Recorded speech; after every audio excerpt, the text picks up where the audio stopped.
paz do Senhor Jesus. Amém? Amém.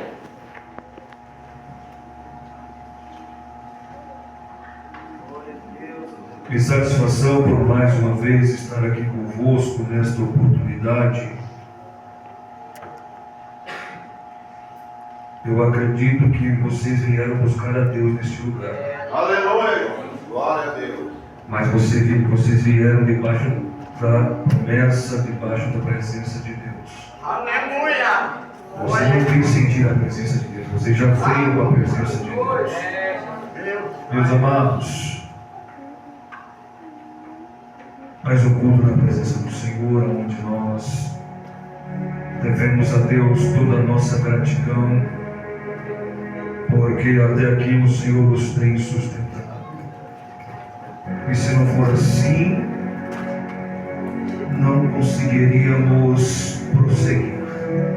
Se não for a graça de Deus salvadora, transformadora em nossas vidas.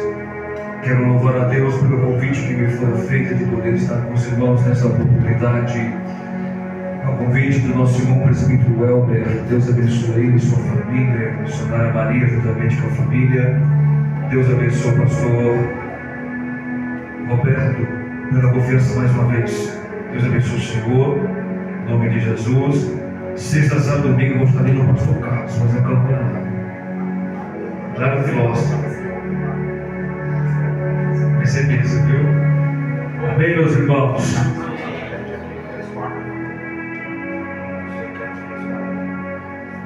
Depois nós conversamos em Marcos 17. Amém? Depois nós vamos fazer umas 3 quarta-feiras aqui também, viu, meu irmão? Combinar com o pastor Roberto. Vai ser bênção de Deus.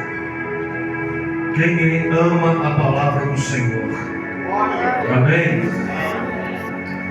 Abre sua Bíblia comigo. Glória a Deus. Glória a Deus. Glória. Eu vou cair só abaixo só um pouquinho mais. Glória a Deus. Na hora que começa a pregar, isso. Amém? Quem encontrou aí, Atos dos Apóstolos, capítulo de número 16. Atos dos Apóstolos, capítulo de número 16. A partir do versículo de número 25 e o versículo de número 26. 2 versículos iremos ler, que será o texto base.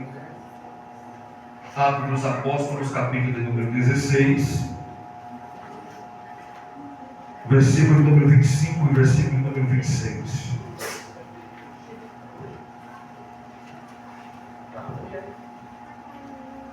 Glória a Deus. Irmãos, esse culto vai ser postado lá no YouTube. Depois você que puder lá se inscrever no meu canal, lá se inscreva, @pastor Anderson Gonçalo Ferreira. Capítulo 16, versículo 25. Aí você se inscreva lá no canal. Amém? Deus vai estar abençoando você. Atos dos Apóstolos 16, a partir do versículo 25. Diz assim a palavra do Senhor. Por volta da meia-noite, Paulo e Silas oravam e cantavam louvores a Deus. E os demais companheiros de prisão escutavam. 26. De repente, sobreveio um tamanho terremoto que sacudiu os alicerces da prisão. Abriram-se todas as portas e soltaram-se as cadeias de todos. Amém? Amém. Feche a Bíblia e diga comigo assim bem forte. Os 4 sinais para o terremoto de Deus acontecer. Amém? Feche a Bíblia, vamos orar. Bendito seja o nome do Senhor que fez os céus e a terra. Nós te glorificamos e te bendizemos.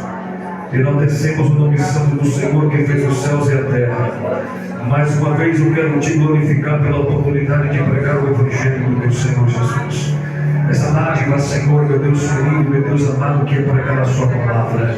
Obrigado, Senhor, por mais uma vez cumprir a sua promessa de pregar o Evangelho. Te agradeço, te peço perdão pelos teus pecados, pelas minhas falhas e transgressões. Para que nessa noite, Espírito Santo, permita-me te auxiliar e ser a ferramenta na mão daquele que opera e na mão daquele que trabalha. Porque mais uma vez o Senhor vai falando através deste homem perfeito, sou, e mais uma vez o Senhor vai usar este homem perfeito que eu sou. Então fala conosco de uma forma concisa, poderosa, para que a tua palavra seja como martelo, como espada e como fogo. Espírito Santo, me inspira, me capacita, me dá sabedoria, derrama a unção, derrama o poder e fala conosco não o que queremos, mas o que precisamos ouvir, em nome de Jesus. Amém? Podem tomar os nossos assentos, mas com alegria, irmãos.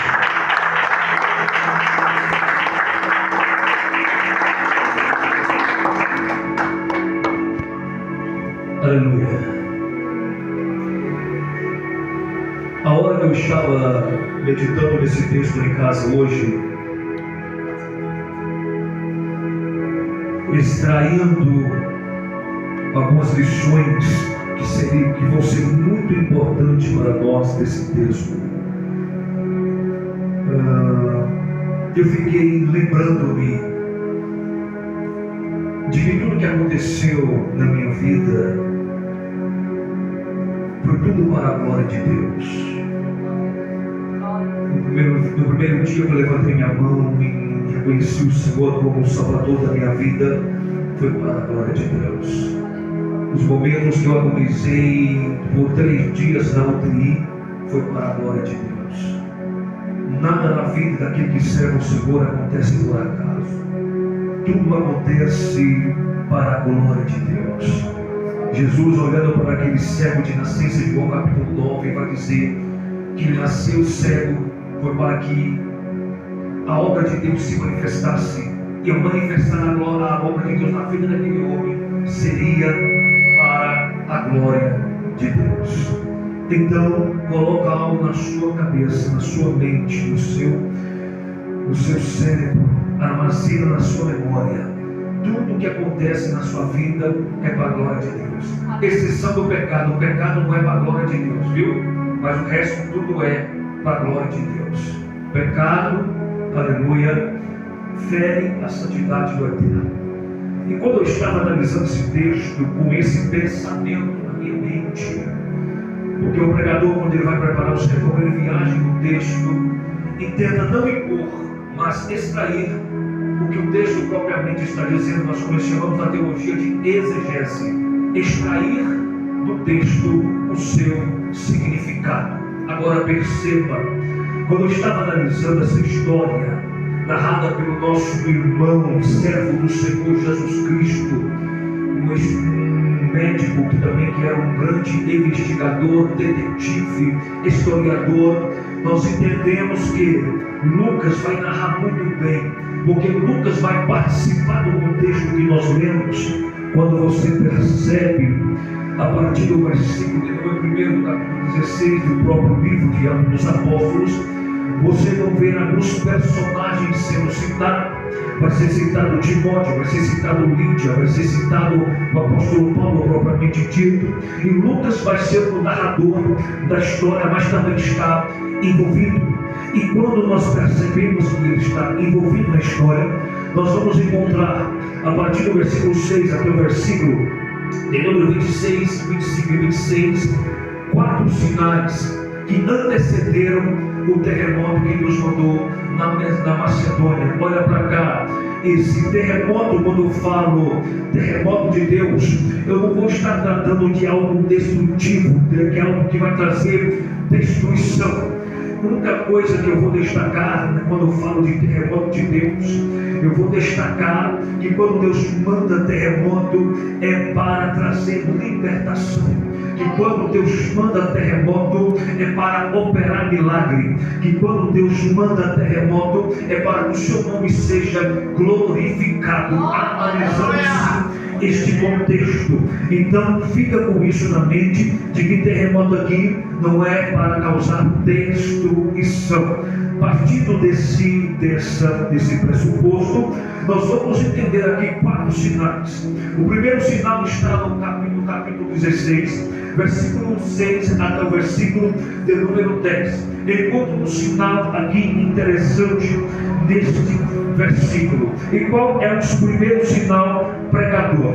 O primeiro sinal é fazer a vontade de Deus no lugar certo. Eu vou repetir para você entender, fazer a vontade de Deus no lugar certo. Preste atenção, porque não adianta eu fazer a vontade de Deus se eu estiver no lugar errado, não está de acordo, não está coincidindo com a vontade de Deus, se eu estiver no lugar errado. Se não, perceba, quando eu analiso o texto, do versículo 6 até o versículo 10, o desejo de Paulo é pregar na Ásia. A intenção é boa, mas não é a vontade de Deus. Mesmo para a obra de Deus acontecer, tem que ser de acordo com a vontade de Deus, sabendo que a vontade de Deus ela é soberana, que a vontade de Deus é absoluta, e que a vontade de Deus ela está em 3 níveis. Quantos níveis eu disse?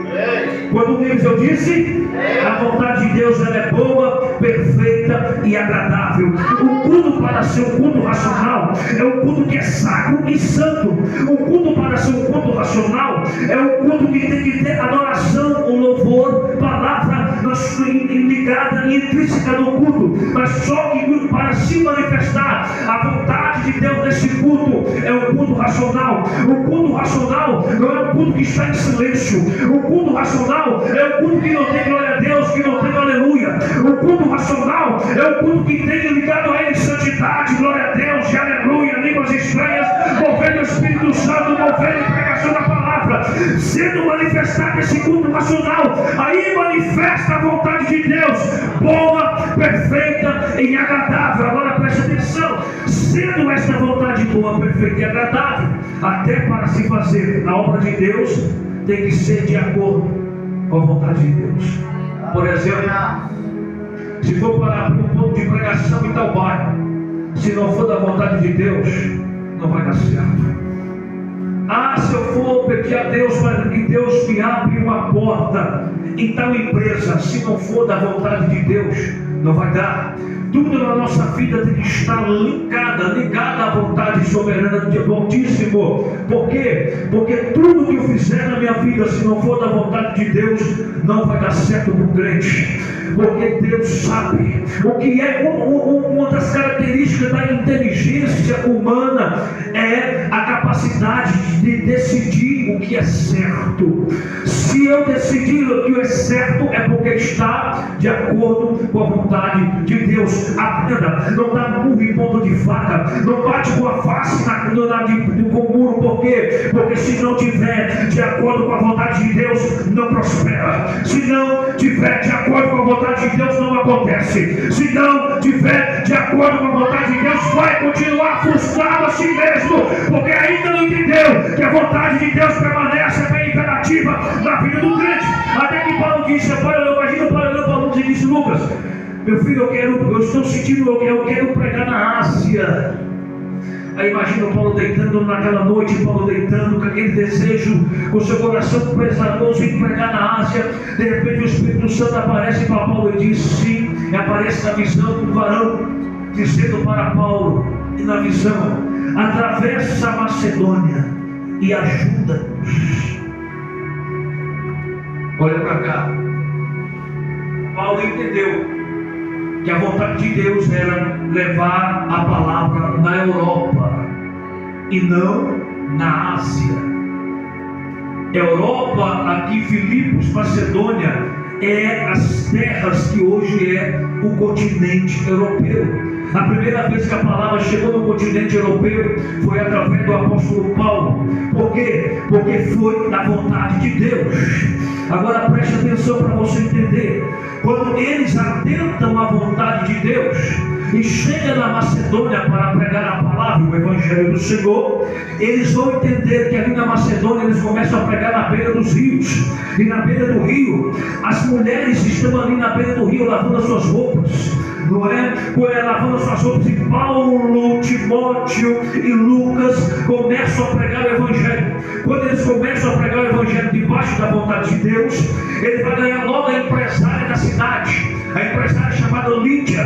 Porque quando você vê a expressão que era ela vendedora de púrpura, púrpura era o material mais caro da época ali ali na época de Lídia. Ele ganhou logo a empresária da cidade para Jesus de Nazaré. Logo, quando você percebe que tudo quando é feito na vontade de Deus, de forma sequencial, tudo vai acontecendo, tudo vai encaixando, porque está de acordo com a vontade de Deus. Logo, quando Paulo ganha Lídia para Jesus, e Lídia vai dizer para eles: se vocês percebem que se eu sou digna de ser fiel a Jesus ou de servir a Cristo, vocês passam o dia na minha casa. Paulo, Lucas e Timóteo descem para a casa de Lídia e vai passar ali. Você percebe que a igreja que eles vão enfinar na cidade, na Macedônia, exatamente na cidade de Filipos, é a única igreja que vai sustentar Paulo em todo o seu ministério.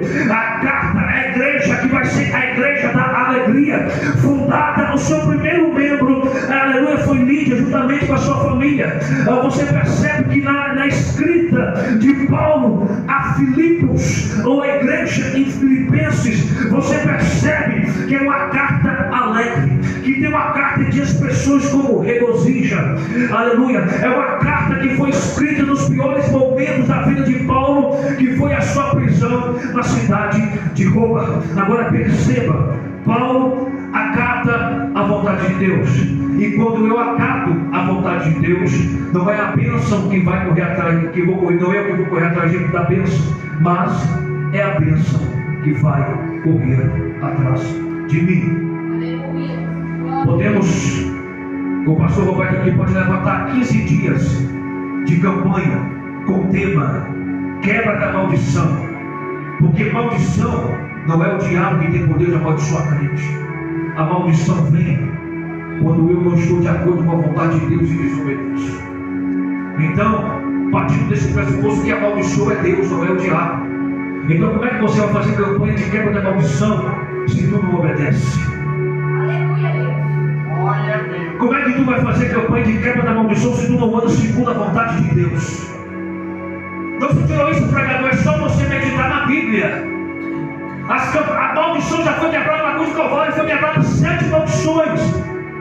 E uma dessas maldições quebradas foi a maldição hereditária na cruz do Calvário. Então eu não tenho mais maldição na minha vida, porque o sangue de Jesus me cobre. Mas se eu desobedeço e não ando segundo a vontade de Deus, você pode ficar sempre de jejuar. Olha, Deus, não vai adiantar. olha. Sabe qual é o problema do crente? É querer pegar tudo pronto, querer pegar tudo mastigado. Uma geração de imediatismo, mas não quer compromisso. Deus vai dizer para nós: eu vou ter misericórdia com quem me abraça ter misericórdia. Eu só vou ter compromisso com quem tem compromisso comigo. Quem não quer fazer minha vontade, eu não tenho compromisso. Quem não quer me obedecer segundo a minha vontade, não tem compromisso com Ele. Então não adianta, é perda de tempo. Primeiro a vontade dEle, primeiro a vontade do Senhor. Você quer que o terremoto de Deus aconteça na sua vida? Aprenda a andar na vontade de Deus. Você quer que o terremoto de Deus chegue na sua vida para mudar a sua história? Aprenda a obedecer a Deus e andar na sua vontade. Olha o que ele acha. Deus está dizendo: eu quero a Europa. Paulo está dizendo: Senhor, eu quero a Ásia. Deus está dizendo: não é da minha vontade a Ásia, vai chegar o tempo deles, mas eu quero a Europa agora. Vai para a Macedônia, faz a minha vontade. Tem crente que quer aqui, ó, ir para a esquerda. Deus está dizendo: não quero ir para a direita. Deus está dizendo: eu quero ir que você vai para a esquerda. Tem crente dizendo: Senhor, mas eu vou para a esquerda. Deus está dizendo: não, quero que você vai para a direita. Aprende a andar na vontade de Deus. Não tem negócio com Deus. É a vontade dele, pronto. Mas a vontade no lugar certo. Eu quero fazer a vontade no lugar certo. É estar dentro da igreja. Aceitar Jesus como Senhor e Salvador da sua vida. Aleluia. Porque você não pode esperar de Jesus somente nessa terra. Porque ainda tem uma morada, como já foi cantado aqui pelo pastor Roberto, nós temos uma morada celestial. Nós somos tanto terrestre como celestiano. Quem faz a vontade de Deus vai entrar nessa pátria celestial. E quem acredita, levanta sua mão e dá um plano de glória a Deus, aleluia.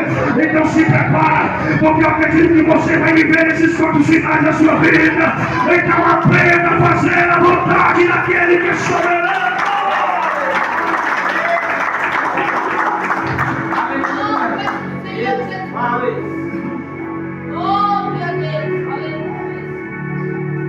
O segundo sinal está do versículo 11 até o versículo de número 15. Eles desceram para o rio e foram orar. E quando eles desceram para a retirada para orar, eles encontram um grupo de mulher. E quando eles encontram esse grupo de mulher, por incrível que pareça, a princípio, o único indivíduo que entendeu o sentido do Evangelho foi as mulheres. Sabia disso? Por isso que em todo momento Jesus valorizou o ministério das mulheres. Porque o que entendeu o sentido do Evangelho não é o sentido básico do Evangelho, o amor. E a mulher é muito suscetível para a questão desse desejo amar, esse sentimento amor. Elas entenderam o que Jesus estava dizendo. Então quando Paulo começa a pregar, ele diz naquele dia, entrega a vida para Jesus. Então qual foi o sinal? O segundo sinal que antecede o terremoto de Deus é a proclamação da palavra. Aleluia. Fazemos campanha, cantamos e adoramos muitas vezes, mas não damos valor à palavra de Deus. Muitas vezes bendizemos, glorificamos, mas não tiramos meia hora, 1 hora para buscar na palavra de Deus. Tem muita gente que carrega a Bíblia como se fosse um apetrecho assim, para combinar com a sua roupa, mas não tem o desejo, o prazer de buscar a palavra de Deus. Porque não tem como eu conhecer o autor da Bíblia se eu não conhecer o autor da Bíblia através da palavra. Eu não conheço Deus se não for buscar na palavra. Eu não conheço Deus se Deus é o único autor. A Bíblia é o único livro onde você lê, o autor está perto de você para explicar o que você está lendo. Oh, glória a Deus, aleluia. Se eu escrever um livro e você for ler meu livro, não vai ter como eu estar perto de você para explicar. Mas se você ler a Bíblia, o autor vai estar do seu lado dizendo: eu te ensino, eu te direciono, eu te explico, eu te mostro, eu te revelo. A palavra é poderosa, a palavra é inerrante, a palavra é mais poderosa, é mais afiada do que o bisturi do maior cirurgião plástico do mundo. A palavra é mais poderosa e mais afiada do que a espada aguda a luz de 2 gumes. A palavra vai na divisão da alma do espírito. Aonde o bisturi não chega, a palavra chega. Aonde o psicanalista não chega, o psicólogo não chega, a palavra chega. Então valoriza a palavra. Chega que muitas vezes negócio de cantoria, dá só 15 minutos para a palavra. Hoje é tempo de priorizar a palavra. A palavra. Sabe o que está acontecendo nessa última hora?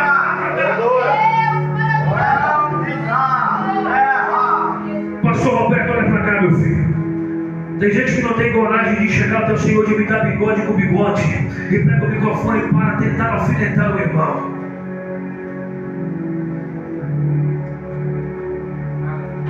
Eu já congreguei ministérios. Eu sentado no púlpito, pastores pegavam o microfone e tentavam me alfinetar. Eu sentado no púlpito, eu baixava a cabeça para Jesus, tem que ser. Mas não tem coragem de chegar no micro particular e pedir bigode com bigode. É covarde! Púlpito não foi feito para denegrir imagem de ninguém. Púlpito não foi feito para denegrir pregador, denegrir pastor, não. Púlpito foi feito para exaltar e enaltecer e pregar a palavra. Pregue a palavra, pregador. Para de inventar moda.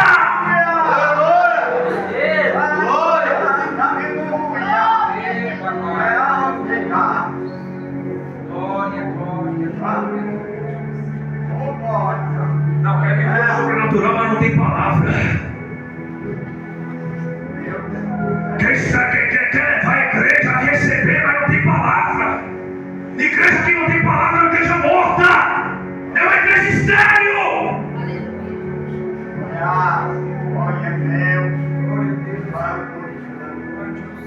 Não precisa inventarmos modinha para deixar o evangelho bonitinho. Basta pregar o evangelho genuíno, simples e franco, verdadeiro. Não precisa contar historinha para massagear ego de crente, não, para marchar nosso, não. Devemos pregar a palavra tal como ela é. Porque essa palavra foi pregada na veracidade da verdade bíblica, cristocêntrica, teológica. O terremoto de Deus vai acontecer. E quando acontecer o terremoto de Deus, Macedônia será sacudida. E o milagre vai acontecer. As cadeias se quebrarão. Tudo aquilo que aguentava, tudo aquilo que prendia, através desse terremoto que vai chegar, vai acontecer. Eu quero dizer para você, exatamente à meia-noite, o terremoto de Deus vai chegar na Macedônia. Então prega! Abaixo de câmera, da cachuva na crava. Eu não senti algo diferente hoje no mundo aqui, irmão. Sai da frente, Macedônia vai tremer, vai tremer.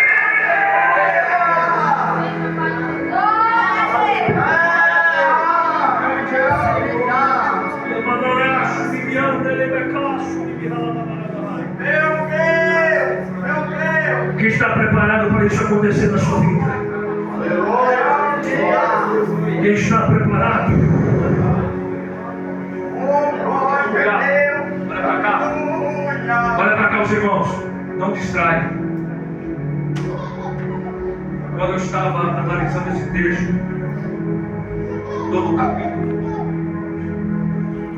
eu cheguei num terceiro sinal que vai anteceder o terremoto. O terceiro sinal está no capítulo 16, versículo 16 até o versículo 18. Porque quando o terceiro sinal que antecede o terremoto é libertação de almas.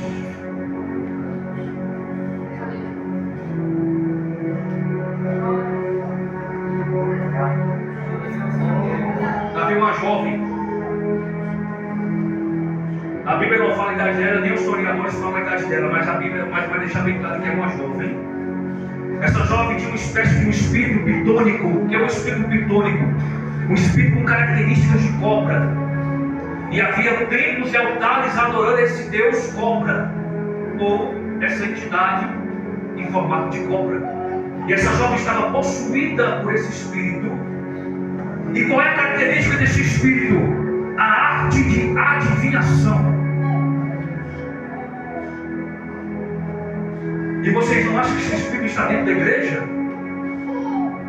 Teve uma época que eu dirigi a igreja em São Francisco de Goiás. Acho que alguns irmãos que devem conhecer essa cidade. Uma cidade muito idólatra, pesada. Aí os irmãos se reuniram lá e falaram: pastor, vamos para o monte. Eu falei: vamos.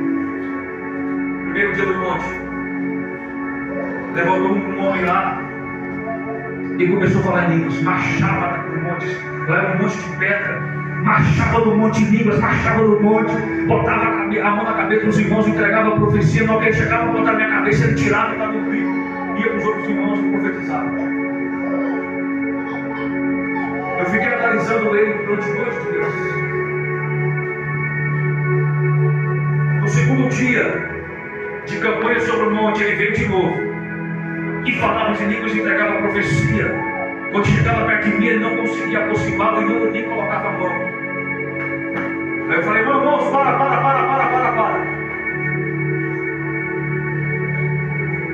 E cheguei até ele e botei a mão na cabeça dele e falei: espírito de engano e de adivinhação, cai por terra agora. Irmãos, você deu aquele caiu manifestado lá no chão. Os irmãos receberam profecia de demônio, porque estão cegos espirituais. Não tem discernimento se é Deus que está falando ou se é o diabo que está falando na boca do vaso.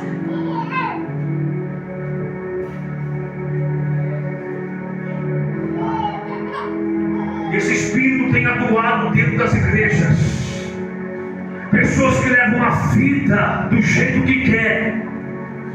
Até sapateia, até rodopeia, até planta bananeira, mas quando está lá fora dá escândalo. Porque o poder que você está sentindo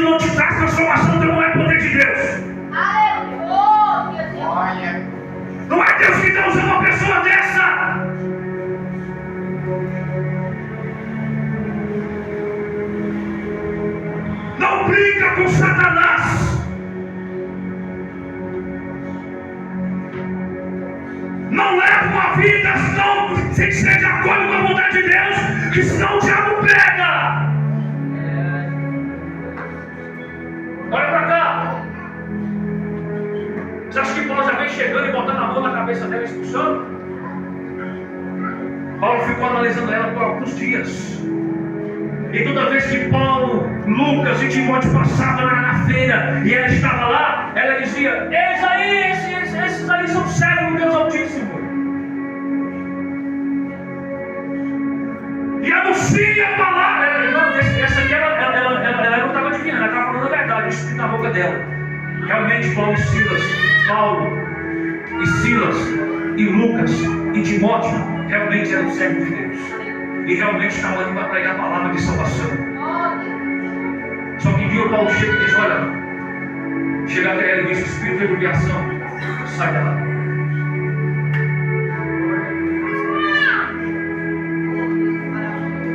Então olha para mim, quando você vê o movimento pentecostal, não fala que é do diabo não. Se você não tem o dom de discernir espírito, não fica com a boca fechada. Não fala que está sendo meninice. Se não tem experiência, fica no seu lugar. Não fala de quem está tendo a sua experiência com Deus. Porque quando a ação do Espírito vem sobre a igreja, há uma reação em cada indivíduo. Tem crente que conversa com a parede, tem crente que atende o celular, tem crente que rola no chão, planta bananeira, rodopia. Mas deixa Deus tomar a igreja. Não abre a boca para falar palavra de julgamento, sendo que você não tem discernimento.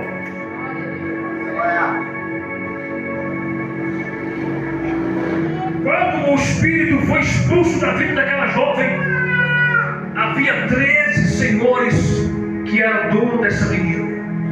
13 senhores.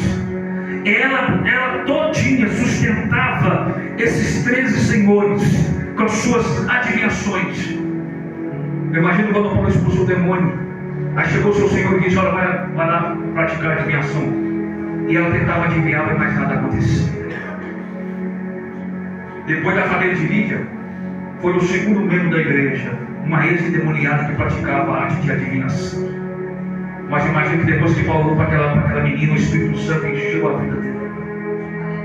Eu tenho certeza que agora a revelação é verdadeira. Partindo da mais para frente, chegamos ao quarto sinal. O quarto sinal vai ter duas ações. Nessas duas ações eu fiz um link para esse quarto sinal. Versículo 25. Horas antes, por eles expulsar aquele espírito de adivinhação daquela jovem, a Bíblia vai me dizer que os magistrados da cidade chegaram até a liderança da cidade e disse: esses homens, sendo judeus, pregam a nós costumes que não é cabíveis a nós, sendo nós romanos. Ora, Paulo estava pregando o Evangelho. Quando eles perceberam que o lucro deles a fonte do lucro haviam extinguado, acabado, pegam eles, levam para a praça pública. E ali começam a açoitá-los com varas. Rasgam as vestes e deixa as costas de Silas e Paulo nuas. E botam eles deitados no chão e começam a bater nas suas costas. Lembra que eu disse para você na introdução que tudo que acontece na vida do crente é para a glória de Deus. Até os açoites com os dois pastores foi para a glória de Deus, foi para a glória de Deus. Nada na vida do crente é o diabo. Nada na vida do crente é porque o diabo quer fazer. Ou Deus mandou, ou Deus permitiu. Mas se Deus permitiu, é porque lá na frente o nome dele vai ser glorificado. Se Deus permitiu, é porque o nome dele vai ser exaltado. Se Deus permitiu, é para dar peso na sua história. Se Deus permitiu, é para dar peso na sua capa. Se Deus é para ter dado glória, tudo bem. Só nós que entendemos, o resto está só o verão do pregador, mas tudo bem. Se Deus está permitindo essa situação, é para que o nome dele lá na frente Deus vai ser glorificado quando você botar o testemunho de Deus fez na minha vida. Deus me tirou, Deus me livrou. Quando você começar a contar seu testemunho, começa o que Deus fez, se prepara, porque o nome dele vai ser glorificado. Vai, pastor, vai ter piadas, se prepara. Vai ter chicotadas, se prepara. Vai ter perseguição, se prepara. Vai ser para glória, vai ser para glória, vai ser para glória, vai ser para glória. O nome de Deus vai ser glorificado. Quem acredita nesta palavra, levanta a sua mão para cima. Então se prepara, porque vai acontecer na luz de Deus aí. Aleluia!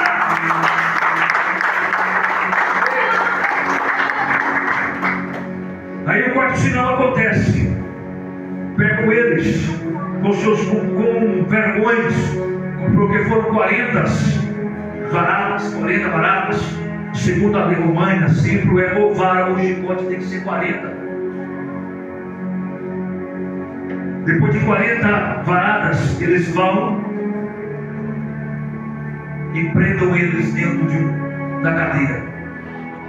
E ali na cadeia vão prender o seu pescoço na parede, as suas pernas nos troncos e suas mãos também presas. E vamos prender como é normal, como faz hoje, né? As mãos para trás e as algemas. É tranquilo. Mas prender o seu pescoço na parede, você sentado no chão, seus pés no tronco, mãos presas e o pescoço preso, você não tem nem para se mexer, você ficar numa posição só o tempo todo. Irmãos, é para entrar em desespero. É para você pensar, agora não tem mais jeito mesmo, não. Agora o jeito que está aqui é o fim nosso, viu, Silas? Paulo falou isso para ele? Com certeza não. Aí Paulo conversando com Silas, eu imagino Paulo conversando com Silas de forma conjunturada, Paulo conversando com Silas, relembrando a chegada deles em Macedônia, a chegada da cidade de Filipos, o ocorrido, os açoites, as almas que eles ganharam para Cristo. De repente eles olham para o outro assim, rapaz, nós estamos aqui mesmo. Aí vai acontecer o quarto sinal, vamos orar e louvar o Senhor.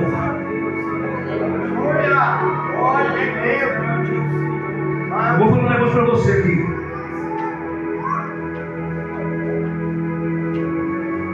Muitas vezes procuram a felicidade sem conquista, ou alegria sem a conquista. A alegria e a felicidade sem conquista é falsa. Por isso que muitos buscam essa alegria nas drogas, ou essa felicidade nas drogas, no jogo, no álcool. É uma alegria momentânea, mas não é uma alegria que vem com conquista. O crente não. A felicidade que ele sente e a alegria que ele sente é algo que é conquistado. E quando é algo conquistado, não é falso e nem momentâneo e passageiro. Porque o crente ele pode estar preso, acorrentado, jurado à morte no outro dia, mas ele não perde a alegria. Glória, eu vou repetir de novo. Ele pode estar na situação que ele for, ele não perde a alegria que ele tem. Ele pode estar com câncer, ele vai adorar Jesus. Ele pode estar desenganado pelo médico, mas essa desenganação do médico não tira a alegria que ele sente no coração, porque foi uma alegria conquistada no Calvário.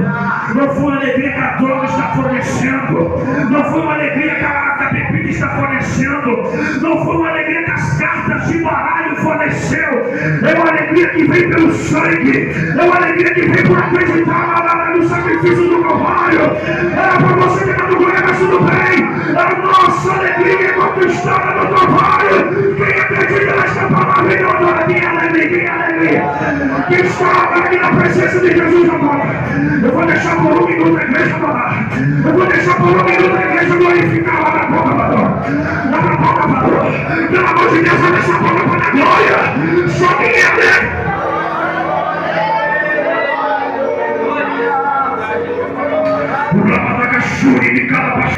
Sem oração não tem jeito. Sem oração a porta não abre. Sem oração a doença não vai embora. Sem oração você não tem alegria. Sem oração, quanto mais oração, mais poder dentro da igreja.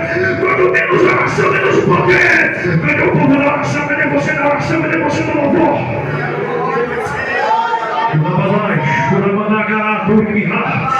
Rapaz, cara, será que tem alguém que é batizado com o Espírito Santo aqui? Deixa eu ver. Se tiver dois comigo que falem com os estranhos aqui, eu estou satisfeito. Porque nós já estamos chegando perto do terremoto. Os 3 sinais acontecendo. Eu estou falando ainda do 4º sinal. Daqui a pouco vai acontecer um terremoto. Vai sacudir, vai balançar.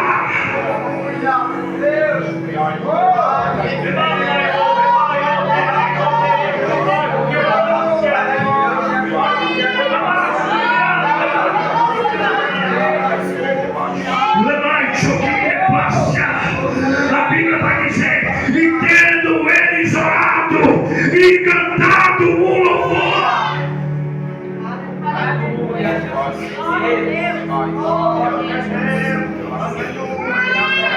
Peraí, pastor, as costas deles estão pululando sangue, estão com vergonha, os rostos de doer, então.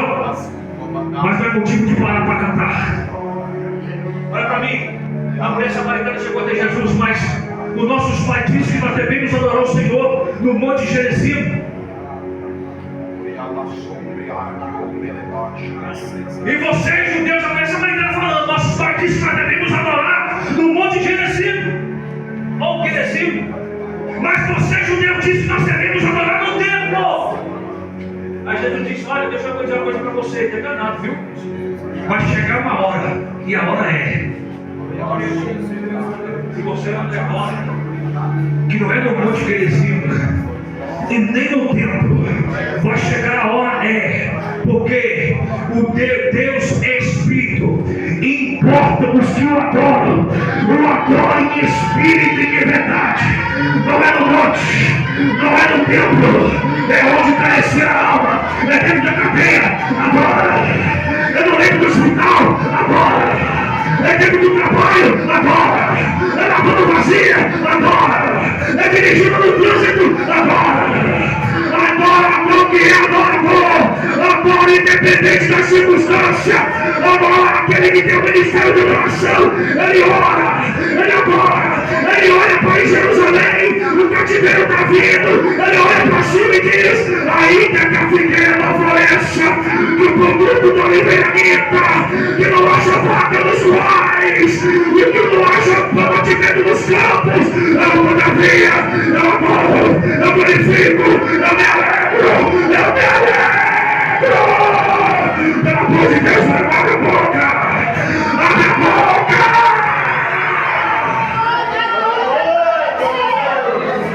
Levarachúbia, calabachúbia, lacanarabahara. Eu quero que pelo menos 3 dessa noite, com a mão levantada, se manifesta com alegria, manifesta adorador, manifesta adorador.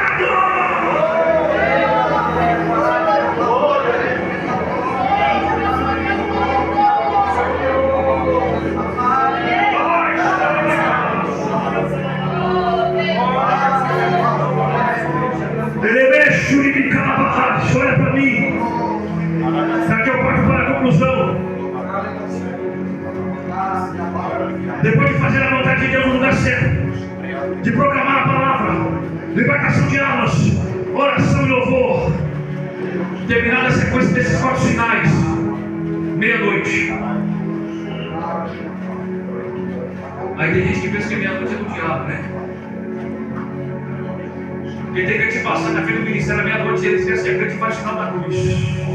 Não é não. Observa que na Bíblia Sagrada os maiores acontecimentos foram tudo à meia-noite. Meia-noite saiu o povo do Egito.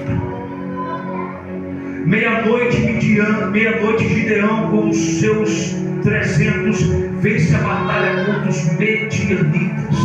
Meia-noite Sansão arranca os portões de Gaza, que pesava 60 toneladas e caminha quase 60 quilômetros, esse portão nas costas e joga sobre o monte. Olha para cá, vamos continuar na Bíblia Sagrada. A Bíblia diz que à meia-noite estava Pedro preso, apareceu hoje e disse: Pedro, vamos embora, meu filho, vamos embora, porque a hora a oração lá na casa da Ave Maria, mãe de Marcos foi ouvida, vamos embora. À meia-noite, meus amados, queridos irmãos, nasceu aquele que diz lá em Lucas, capítulo 1, quando Jesus olhou para Belém, olhou para as pessoas que estavam lá, ele disse: hoje, à meia-noite, nasceu o Salvador do mundo, o prometido, o ungido, pois a terra, aos homens de boa vontade. E quando foi à meia-noite, de repente,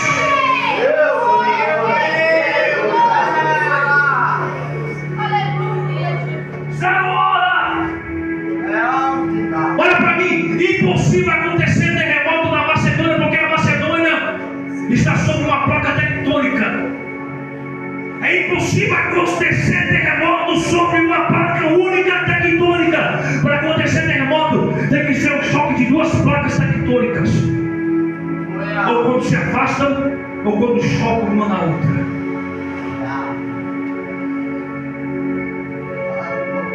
Então na Macedônia é impossível acontecer terremoto.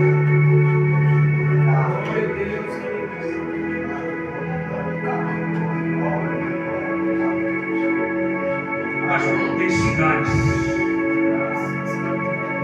que antecedem o terremoto de Deus. Deus diz que eu vou mexer na natureza. Não é normal. A ciência vai ficar embasbacada porque aconteceu o terremoto da Macedônia, uma placa tectônica, mas quem mandou um negócio que é eu. Deus disse: vou mandar um terremoto agora. Eu imagino Deus olhando para Paulo e Silas adorando. Não era como vamos imaginar sendo. Imagina eles orando, louvando, e aquele incenso subindo. Atravessa o teto da prisão e vai subir naquele incenso. Atravessa a barreira de demônios da hóstia celeste, da hóstia dos ares. Atravessa essa barreira de demônio. Chega, atravessa o átrio. Chega no lugar santo. E lá no santo dos santos está o trono da majestade do Deus vivo. Aí de repente aquele incenso chega naquele trono. E Deus faz isso aqui, ó. E quando Deus faz isso aqui, e olha na dimensão, está os dois machucados, mas firme na fé. Machucado, mas não perdeu a esperança. Machucado, mas não desistiu da promessa. Deus diz: rapaz, não dá para ver daquele jeito. Eu vou mandar um terremoto naquele lugar. Eu vou balançar as cadeias. As portas das prisões serão quebradas. Quer ver? É que você quer que essas cadeias saiam por terra. Essas correntes que te impedem de progredir, de prosseguir, de caminhar. Começa a orar e louvar para você ver. Começa. Ah, pastor, mas está doendo, então adora com mais veemência. Ah, pastor, está machucando, então adora com mais veemência. Porque quando você adorar, Deus vai mandar um terremoto na Macedônia. E quando esse terremoto chegar, todos irão ver que o Deus de Paulo e Silas é o Deus vivo, é o Deus vivo, é o Deus vivo. Não é entidade dura, não é entidade do Espírito Cobra, não é Marduk, não é Bel, não é Milcom, não é Vanderleck, nem Amelec, não é nenhum desse tipo de entidade. É Deus. E quando Deus mexe, e quando Deus manda para sol e lua, e quando Deus faz, Deus manda terremoto, e quando Deus faz, Deus abre mar vermelho, e quando Deus faz, Ele faz, porque os sinais que antecedem o terremoto de Deus são sinais que vai chegar. O teu milagre, levanta a mão para cima, para agora, vai. Levanta a mão para cima. Para encerrar, por 3 minutos, quem crê nesta palavra, começa a adorar Jesus. De que jeito pregador? Começa com aleluia. Começa com glória a Deus. Começa com línguas estranhas. Vai sacudir, vai derramar, vai tremer. Se prepara. Porque hoje Deus desce na casa. Hoje vai tremer. Essa corrente vai ser quebrada. A macumbaria vai ser repreendida. Esse espírito que te oprimia vai cair por terra. Sai da frente, espírito de adivinhação. Deus chegou na Macedônia.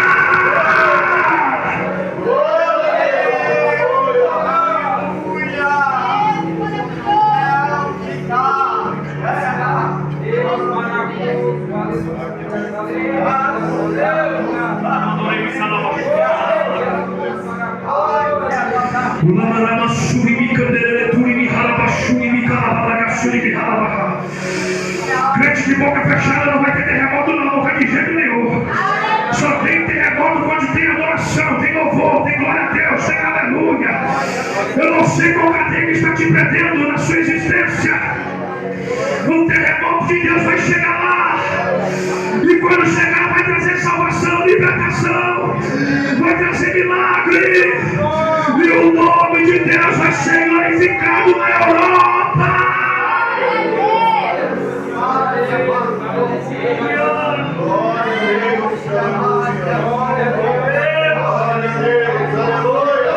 Eu não sei, igreja, pastor Roberto, mas estou sentindo a presença do grandão do céu aqui, ó. Eu estou sentindo a presença do grandão da Galileia, do homem das mãos curadas. Eu estou sentindo a presença daquele que tem o governo nos ombros. Eu estou sentindo a presença daquele que tem a noiva. Eu estou sentindo a presença daquele que é a raiz de Davi, a geração de Jessé.